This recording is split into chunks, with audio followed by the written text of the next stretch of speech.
Bonjour à toutes et à tous, bienvenue sur mes vidéos Mélanie Médium. Aujourd'hui une vidéo très particulière en lien avec l'une de mes anciennes vies antérieures, que j'appelle plutôt moi vie parallèle, j'y reviendrai un petit peu plus tard dans la vidéo, une vie de sorcière. Alors, je vais expliquer un petit peu déjà pourquoi je fais cette vidéo, parce que vous allez dire quel intérêt qu'elle vienne nous raconter sa vie, même si c'est une ancienne vie et que ça peut être rigolo ou intéressant à écouter. Quel intérêt pour nous? L'intérêt déjà, c'est de comprendre comment fonctionnent ces vies dites antérieures, comment on peut les percevoir, et puis comment on peut les capter. Et surtout ce qu'elles peuvent nous apporter et à quoi ça sert finalement de récupérer ce genre d'informations. Alors j'ai déjà fait plusieurs vidéos sur mes vies antérieures ou sur les vies antérieures en général. J'ai fait une guidance aussi qui s'appelle, je ne sais plus comment, guidance pour accéder aux annales akashiques ou vies antérieures, ça doit être quelque chose comme ça. D'ailleurs on m'avait même fait remarquer que j'avais une drôle de voix, et effectivement je pense que c'est pas tout à fait ma voix.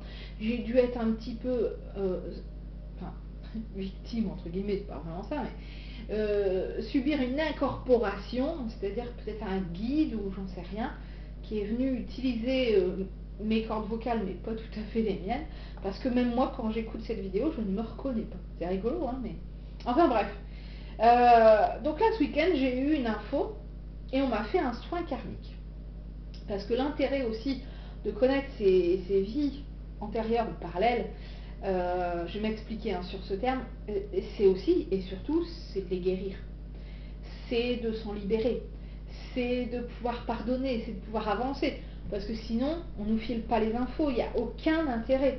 Ou alors, si on récupère les infos et qu'on n'en fait rien derrière, pareil, ça n'aura servi à rien. Ou à pas grand-chose. Alors, je reviens sur ce terme, vie antérieure, vie parallèle. Pour moi, la notion de temps est de plus en plus subjective. C'est-à-dire qu'à l'école, on nous apprend, on nous fait faire une flèche, vous savez, la flèche du temps. Voilà, comme ça. Et puis on fait placer des événements, la Révolution française, la Deuxième Guerre mondiale, etc., dans l'ordre chronologique. Donc on a été appris comme ça, que le temps fonctionne de cette manière-là, linéaire. Or, les chercheurs, je pense notamment à Einstein, pensent et travaillent sur cette notion du temps et nous indiquent que le temps est absolument relatif. Alors je ne vais pas rentrer dans les détails parce que je ne saurais pas le faire de toute façon, mais en gros, tout ça pour vous dire qu'il est probable, d'après les scientifiques et d'après de très nombreux spiritualistes, que finalement ce que nous vivons là actuellement n'est qu'une vue, une projection de l'esprit, et qu'en même temps, entre guillemets, parce que j'essaye de trouver des termes terrestres pour expliquer des choses qui nous paraissent encore tellement inexplicables, en même temps, je peux être cette sorcière du Moyen-Âge. Et en même temps, je peux être, je ne sais rien moi, pendant la Deuxième Guerre mondiale, infirmière, puisque c'était une de mes anciennes vies. Alors je dis ancienne ou vie antérieure parce que c'est le terme qu'on utilise le plus souvent. C'est ce qui va vous permettre de comprendre. Quand je dis vie antérieure, je pense que, entre guillemets, tout le monde comprend. Si je vous dis vie parallèle, vous allez peut-être imaginer que c'est une vie sur une autre planète ou j'en sais rien. Donc, j'utilise toujours ce terme parce que c'est celui qui est le plus commun à tous et c'est celui qui va nous permettre de nous entendre. Toujours est-il que je ne sais pas si elles sont vraiment si antérieures que ça. Je clôt le débat et voilà, c'était juste pour vous expliquer cette notion de vie antérieure, vie parallèle. Voilà donc que ce week-end, très précisément dans la nuit de samedi à lundi, donc dans la nuit du 12 au 13 mai 2018, le 13 étant un chiffre très important pour moi, donc j'ai reçu un soin. Alors je vous explique comment ça s'est passé. Je dormais, alors c'est ça le truc, c'est que parfois c'est compliqué de savoir définir s'il s'agissait d'un rêve ou s'il s'agissait d'un voyage astral. Je ferai une vidéo sur les voyages astraux. Toujours est-il que là, c'était un voyage astral puisque lorsque je me suis réveillée, on continuait à me donner des informations. Donc c'était effectivement pas un rêve.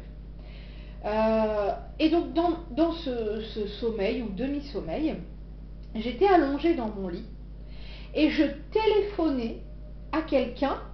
Ce qui est très étrange, c'est que je ne savais définir s'il s'agissait d'un homme ou d'une femme. Même la voix au téléphone ne savait pas me l'indiquer et ça ne m'intéressait pas. Donc j'en ai conclu et j'ai compris qu'il s'agissait d'un guide spirituel parce que finalement ils ne sont pas...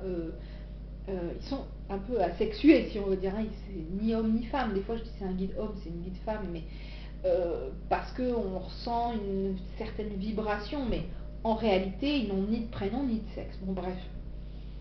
Donc, et je disais à ce guide, cette guide, je t'appelle parce que il n'y a qu'à toi que je peux demander ça, il n'y a que toi qui peux m'aider. Ok. Et en me disant ça, je savais même pas ce que je lui demandais. Mais donc voilà, on est dans un rêve, on est en tout cas en train de sommeiller, on se laisse porter. Et donc cette guide commence à me montrer une scène très particulière, très ancienne. Alors comme ça, je la daterai du XIIe siècle, mais sans certitude aucune. Et donc, où il s'agissait de moi, donc d'une vie dite antérieure. J'étais assez jeune, entre 17 et 20 ans, une femme, des cheveux assez longs, hein, un peu, enfin très longs même, je veux dire, hein, jusqu'aux fesses. Je vois vraiment les souliers, vous voyez, je vois que c'est un petit pied, du 35-36 peut-être, des chaussures très très sales, parce que, ben voilà, marcher dans la boue, une robe couleur lin, très très longue, avec le bas tout dégoûtant, et mon visage très très sale, hein, je sais pas, on aurait dit que j'étais partie au charbon, quoi. Et donc je vois cette scène, et on m'indique, je comprends ce que je fais là, ce que je suis, et ce qui va se passer. Donc on m'indique qu'en fait je suis reconnue comme sorcière.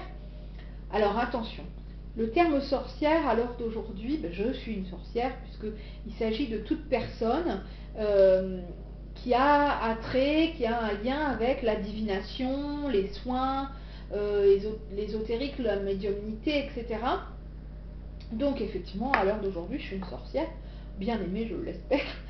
Mais à l'époque, ça marchait pas tout à fait comme ça, hein. Donc les sorcières étaient pourchassées, elles étaient considérées comme ayant pactisé avec le diable, hein. C'est quelque chose qui faisait très très très peur.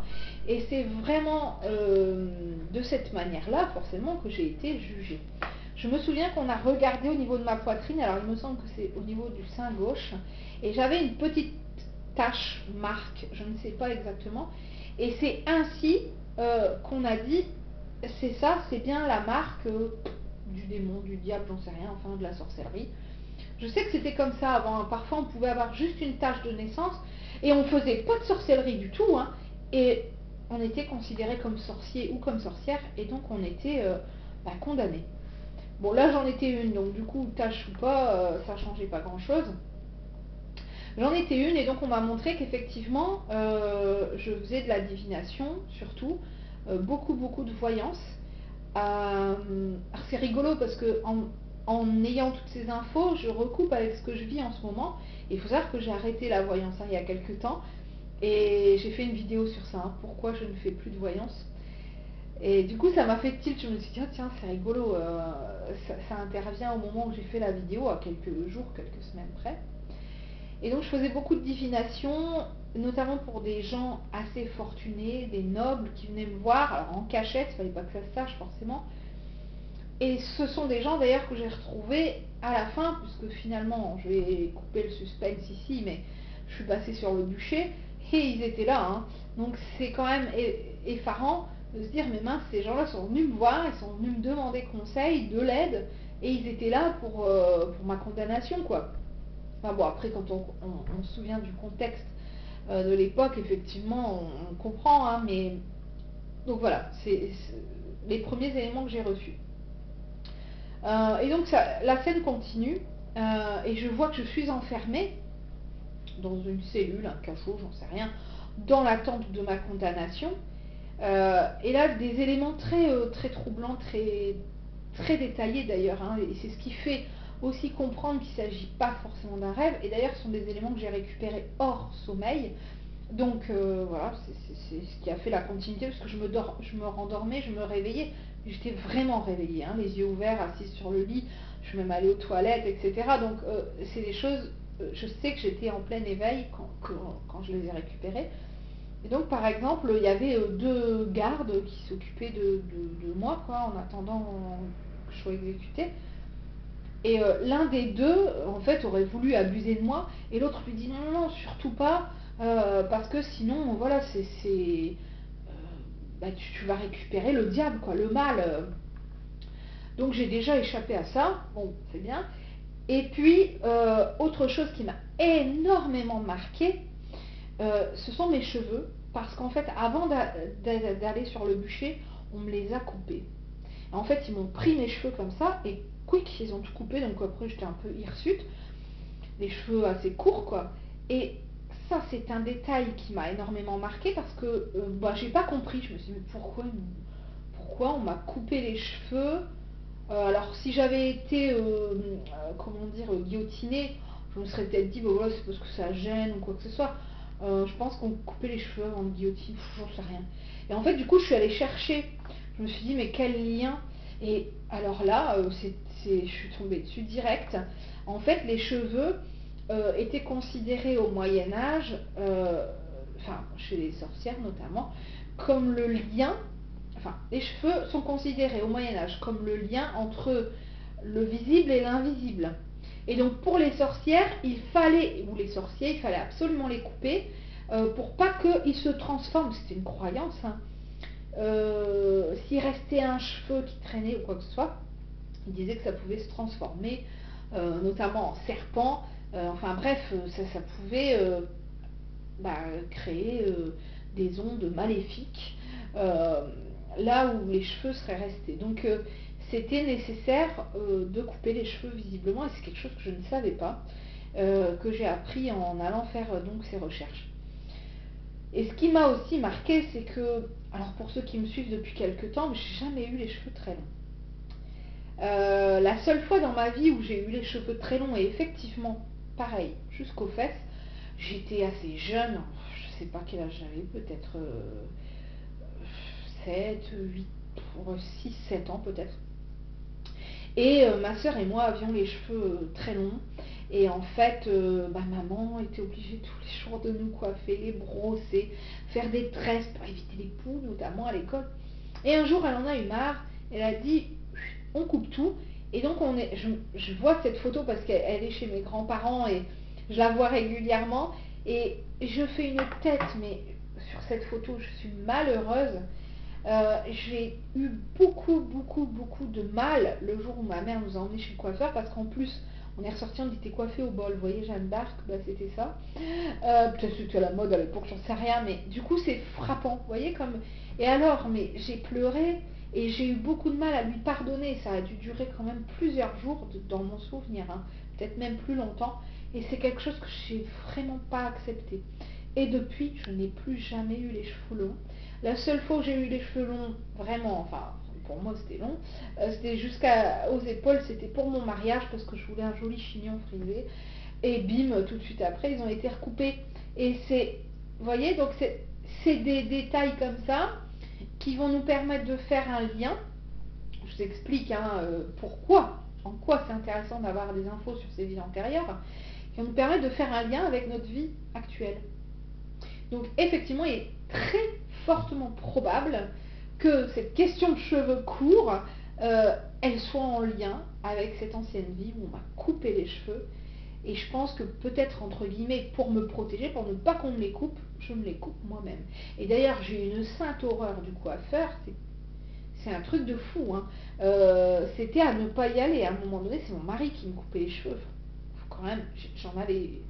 Je supportais pas en fait. Là maintenant j'ai trouvé un super coiffeur, c'est génial depuis 2-3 ans. Et là vraiment j'ai repris confiance. Mais vous voyez comme quoi c'est bizarre, hein, ça peut vraiment marquer, j'ai envie de dire, toute une vie quoi. Voilà. Alors c'est un petit détail qui ne me gêne pas du tout dans ma vie quotidienne, bien au contraire. Mais ça permet, vous voyez, de faire un lien. Bref.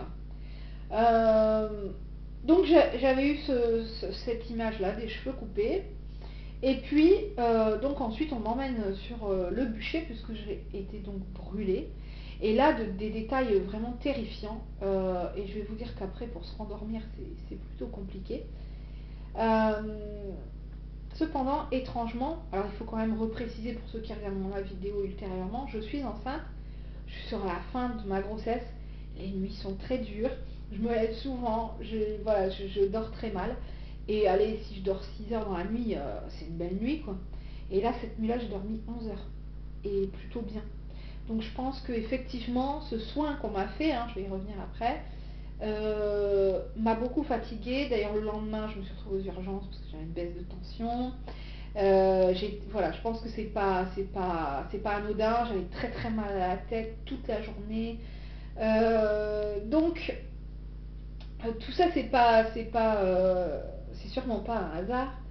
Là, ça va mieux aujourd'hui, mais c'est vrai que bon, un soin n'est jamais anodin, n'est jamais sans conséquence. Là, alors, j'y reviendrai après, pourquoi on m'a fait ce soin, pourquoi là, pourquoi ça, bon, tout ça, je vais essayer d'y répondre après. Donc je reviens sur la scène où effectivement on m'emmène sur le bûcher, je suis pieds nus, c'est quelque chose qui était important à savoir. Pareil, pourquoi, je ne suis pas allée voir ça, tiens, il faudra peut-être que j'aille regarder pourquoi on me met pieds nus.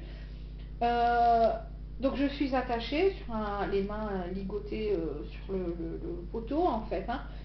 Et alors ce qui est extrêmement important, c'est pas forcément la scène en elle-même, parce que je vais vous l'expliquer, elle était très très dure pour moi à voir, mais c'est pas ça ce sur quoi on voulait vraiment attirer mon attention, c'était sur plutôt ce que je ressentais. Et en fait, je ressentais toute cette incompréhension. Je ne comprenais pas les gens. Je ne comprenais pas le monde. Comment on pouvait faire ça? Comment on pouvait en arriver à ça alors que je donnais des informations qui étaient justes, que j'ai aidé des gens, et je me disais comment ils peuvent être dans une telle incompréhension, dans un tel déni.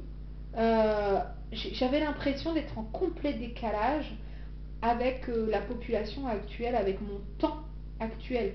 Comme si j'avais 2, 3, peut-être même 1000 ans d'écart entre les mœurs actuelles, donc je pense du XIIe siècle, et les pratiques, voilà, les miennes, mais aussi les leurs, quoi. Je me disais, c'est quand même incroyable qu'on aille mettre au bûcher quelqu'un qui aide les autres. Donc il y avait toute cette notion d'incompréhension, il y avait cette notion, alors même pas d'injustice, ça je ne l'ai pas ressenti, mais vraiment plutôt une tristesse, mais pas pour moi, vraiment pour l'humanité.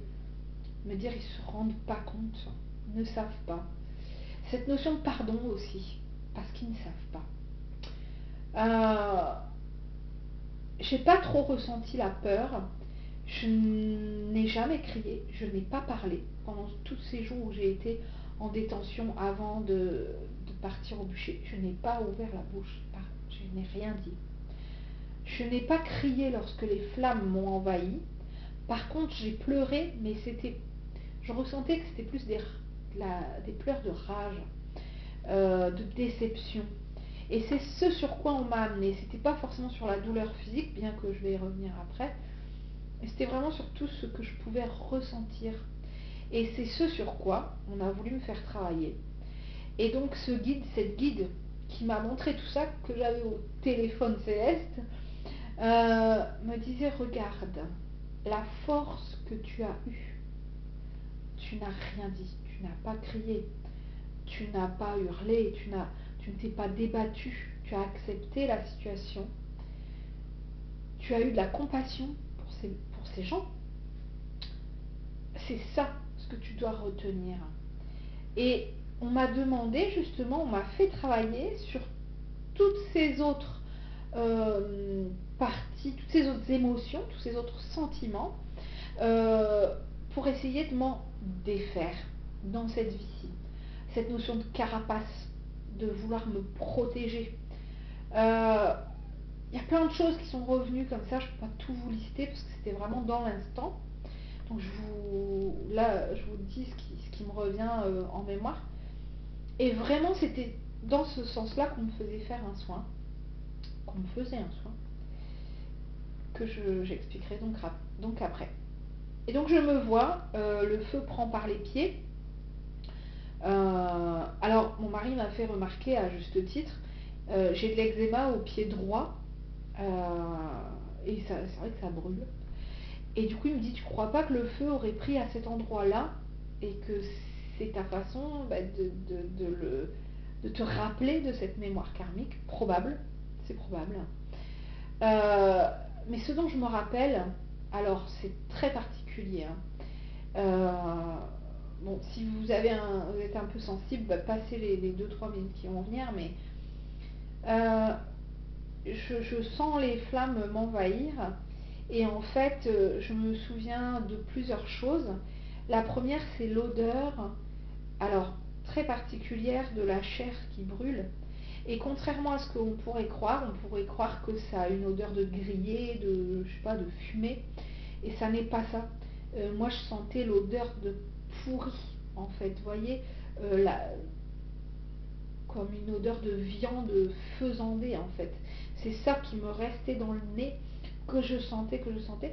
Et ensuite, donc, c'est comme si ça montait, et ensuite, je suis tombée dans les pommes, entre guillemets, asphyxiée. Parce que, ben voilà, avec les flammes, etc. Sauf qu'ils ont pensé que j'étais morte. Donc, à un moment donné, ils ont éteint le feu, à coup de seau. Et je me suis réveillée. Et je vois la scène où en fait mon visage est brûlé, hein. On voit toute la chair qui est là a disparu, enfin pratiquement, on voit des morceaux des dents, de la mâchoire, etc.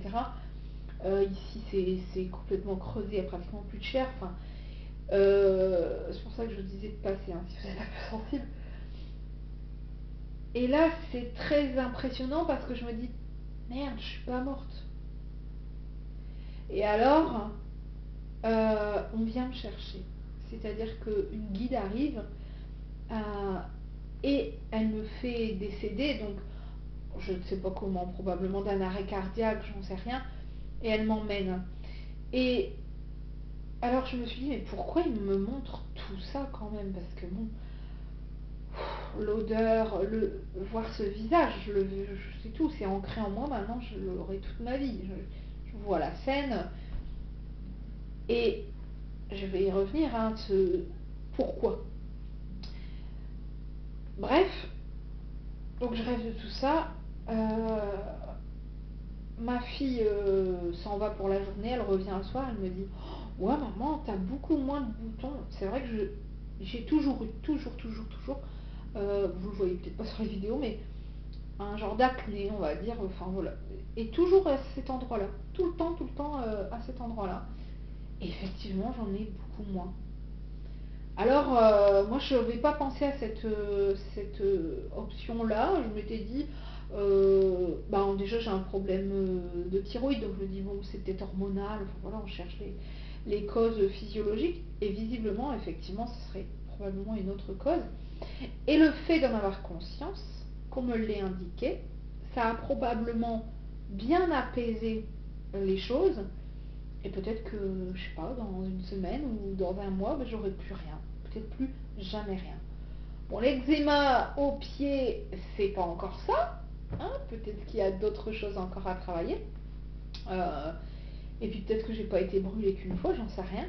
Mais ça peut, en fait, le fait d'avoir des infos sur une ou plusieurs de nos vies antérieures, ça peut nous permettre de guérir aussi certaines blessures physiques que l'on récupère dans cette vie. Donc là, je vais en venir à ça, hein. Voilà, j'ai fait le tour de cette vie antérieure. Alors c'est des bribes, c'est ma fin de vie, c'est voilà, des détails qui sont très marquants, mais qui ont leur importance. Et là, c'est ce que je veux partager avec vous, c'est le pourquoi. Pourquoi on nous donne ça? Qu'est-ce qu'on peut en faire finalement? Ce qu'on peut en faire déjà, c'est guérir, pardonner. La première chose que j'ai faite, c'est pardonner eh bien, aux gens qui ont mis le feu, aux gens qui m'ont jugé, aux gens qui étaient là pour venir voir ce spectacle qui finalement n'en est pas un. J'ai travaillé sur cette notion de pardon et puis j'ai travaillé sur la notion de pardon aussi à moi-même. Pardon de m'être mise dans cette situation. Euh, Pardon de m'être peut-être jugée moi-même à ce moment-là. Je n'ai pas toutes les infos, mais pardon. Voilà. Et petite enfin, anecdote, entre guillemets, non, c'est pas vraiment une anecdote. En racontant ça à mon mari le lendemain, il m'a fallu un petit peu de temps parce qu'il fallait un peu que je le digère. Il me dit, ah, c'est bizarre parce qu'il n'y a pas très longtemps, j'ai rêvé justement, alors rêver, là il est toujours la question, eh bien que je mettais le feu à un bûcher, j'étais un bûcher de sorcière, j'étais le bourreau, entre guillemets, qui mettait le feu. Et je me suis dit, à mon avis, enfin je lui ai dit, je dis, à mon avis, c'était pas un rêve, c'était une info, ce qu'on appelle un voyage astral, même s'il est très court. C'était une info des annales akashiques, des vies antérieures, pour qu'on puisse faire le lien. C'est un petit bout de puzzle en plus. Et il me dit, ah bah, c'est peut-être pour ça que dans cette vie-ci, je suis là pour toi, pour me faire pardonner. Alors c'est rigolo parce que forcément, c'est pas du tout comme ça que nous on le vit ni qu'on l'envisage, mais c'est fortement probable. C'est fortement probable que son âme ait fait le choix, on s'était suivi dans d'autres vies, ait fait le choix de venir dire, bah écoute, bon bah je viens me faire pardonner de ce que je peux, quoi. Je viens ce coup-ci, eh bien te soutenir dans ton rôle de sorcière plutôt que de mettre le feu à ce que tu es. Et voilà, je trouve que c'est souvent comme, enfin c'est pas souvent, c'est comme ça. Certains parlent de karma, moi je parle plus de notion d'équilibre.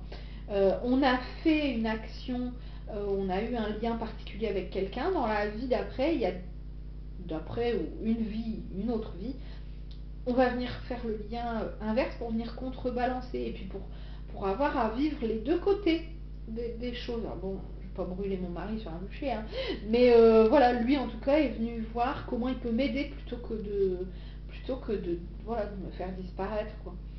Donc c'est tout ça aussi qui est intéressant et de comprendre les liens. Alors forcément, il faut un petit peu de recul. Moi, c'est quelque chose que je travaille depuis des années, mes vies antérieures, mais aussi les vies antérieures des gens qui me consultent. Là, actuellement, je ne fais plus ce genre de travail dû à ma grossesse. Je reprendrai plus tard, mais c'est quelque chose qui me passionne véritablement. Euh, mais la question, c'est ça, c'est toujours pourquoi Pourquoi on nous montre ça. Alors il y a Sylvie Nash qui travaille énormément sur cette thématique parce qu'elle a écrit un livre qui s'appelle Ces armes qui nous ont tués. Sylvie Nash, N-A-C-H. Vous la trouverez aussi sur une vidéo de Lilou Massé où elle présente son ouvrage et donc sa façon de travailler, ses techniques. Parce qu'en fait, elle vient retirer, à l'aide de ses guides, à l'aide de soins karmiques, etc., les armes qui nous ont tués, qui nous ont blessés mortellement. Alors effectivement, ça peut être un feu, ça peut être un glaive, ça peut être une épée, ça peut être une corde, ça peut être plein de choses. Et elle va venir travailler sur ça pour essayer de nous soulager sur le plan physique de cette vie actuelle. La plupart du temps, ça fonctionne, voire même parfois de manière absolument spectaculaire, elle le dit dans son livre. Et puis, des fois, c'est vraiment mécanique, des fois, c'est vraiment ancré, et il faudra plusieurs vies, plusieurs fois à travailler sur ça pour soulager telle et telle blessure. Mais effectivement, c'est un travail passionnant que je fais aussi. J'ai fait pas mal de soins karmiques. C'est parfois extrêmement impressionnant parce qu'effectivement, la personne me dit, j'ai plus rien. J'en ai fait un à quelqu'un là récemment. Je ne dois pas en faire étant enceinte, mais voilà, c'était quelqu'un de très proche dans ma famille. Et je lui ai retiré effectivement une arme qui avait transpercé une partie de son corps. Mais je lui ai dit, bon là je peux pas faire plus parce que je veux pas dépenser trop d'énergie. Mais ça sera à creuser parce qu'effectivement c'est... Et il me dit, depuis, j'ai plus rien. C'est formidable, quoi. C'est tant mieux. L'objectif, c'est ça, c'est de ne plus souffrir. Alors c'est ça, la finalité. Quand on nous présente des informations sur une vie antérieure, une vie parallèle, c'est de pouvoir en guérir, c'est de pouvoir s'en libérer. Se libérer d'un lien, se libérer d'une blessure, se libérer de sentiments de haine, de regrets, de choses comme ça. Donc c'est jamais en vain. Et c'est toujours important de les écouter, ces vies-là, ces infos-là, parce que ça va vraiment nous permettre d'avancer, ça va nous permettre de comprendre certaines choses. Alors je parlais de soins karmiques, effectivement cette guide m'a accompagnée dans ce soin, elle me l'a fait et je n'ai rien demandé, parce qu'il y a des gens qui me disent mais normalement enceinte on ne peut pas recevoir ce genre de soins. Bah ouais, mais bon, moi on me l'a fait et je n'ai rien demandé, hein, je ne m'y attendais pas du tout. Hein. Donc je pense que si on me l'a fait, d'une, c'était nécessaire pour moi, peut-être même pour le bébé que je porte, pour la relation avec mon mari, je ne sais pas encore. Peut-être que les jours, les semaines qui vont venir vont m'amener encore des réponses, encore des informations, des choses complémentaires. Mais je prends, j'accueille, parce que si on m'a fait ça, c'est qu'il y a une raison. Alors forcément, le lendemain, bon, j'étais pas très bien. Bon, ça a duré une journée, c'est pas dramatique. Parce qu'effectivement, après un soin, on est vidé, hein. On est fatigué, voilà, ça peut vraiment remuer. Moi, je vous dis, ma tension, elle a chuté, mais de manière vertigineuse, hein. J'étais aux urgences. Un mal de tête toute la journée sans aucun traitement adapté. Donc, et puis c'est tout, c'est passé. Mais ça a été un remaniement, ça a été un nettoyage karmique qui visiblement était nécessaire. Donc, je laisse faire. Je ne réclame pas, mais j'accueille et j'accepte lorsque mes guides travaillent en ce sens. Alors, quels sont les intérêts pour vous? Eh bien, d'aller chercher ces vies antérieures. Comme je vous l'ai expliqué, ça va être de venir travailler sur plusieurs notions et puis pourquoi pas sur des blessures. Ça peut être des blessures physiques, mais ça peut être aussi des blessures émotionnelles. Notion d'abandon. Si vous avez été abandonné étant gamin dans une vie antérieure, vous aurez toujours dans cette vie-ci probablement ce sentiment d'abandon qui peut-être va vous sembler infondé parce que vos parents vous adorent, et vous ne savez pas pourquoi vous avez cette peur-là d'être abandonné. Ben oui, mais parce que c'est ancien. Alors si on travaille sur l'ancien, on s'entend, hein, et puis qu'on fait un petit travail de... Alors j'aime pas ce terme quand même, mais enfin rupture de lien karmique, enfin apaisement, en tout cas moi je préfère dire comme ça, apaisement de lien karmique, il y a des chances que dans cette vie-ci, cette notion d'abandon, petit à petit, au bout de quelques jours, quelques semaines, quelques mois, je ne vais pas dire qu'elle va disparaître, quoique peut-être, mais en tout cas elle va s'apaiser, elle va s'amenuire et elle va permettre de nouveaux possibles. J'avais eu l'info pour mon grand-père qui a été très malade l'année dernière, pour lequel j'avais fait des soins. Ma mère me disait, bon ben voilà, c'est une personne qui est âgée, elle finira par partir, hein, comme tous. Hein. Et elle me disait, tu vois, bon voilà, qu'il s'en aille, c'est mon père, mais ben, c'est tout, c'est le cours des choses, c'est le cours de la vie. Mais pourquoi souffrir? Et mes guides m'ont donné une réponse. Ils m'ont dit toutes les souffrances physiques. Je parle bien que du physique, mais vous avez bien compris qu'il n'y a pas que les blessures physiques. Hein, j'en ai parlé juste avant. Toutes nos souffrances sont là pour être travaillées. Donc, si à un moment donné, je dis n'importe quoi, vous faites opérer de la vésicule biliaire, peut-être que c'est juste du physiologique, peut-être que c'était juste un problème technique à régler. Mais peut-être qu'aussi, il y a quelque chose à venir travailler antérieurement qui peut-être vous a blessé à cet endroit-là.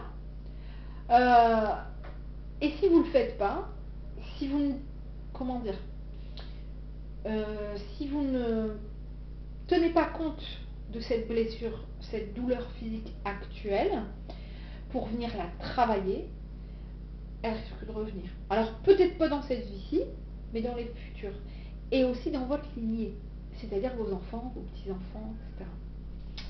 C'est comme ça qu'à un moment donné, donc il y a maintenant 3 ans, où j'ai eu un souci de santé très particulier, je me suis rendu compte que ma sœur a eu le même au même âge, que ma mère, enfin au même endroit, c'est pas tout à fait le même, mais exactement au même endroit, ma mère au même âge, au même endroit. Alors là, j'ai compris qu'il s'agissait d'une blessure karmique de lignée.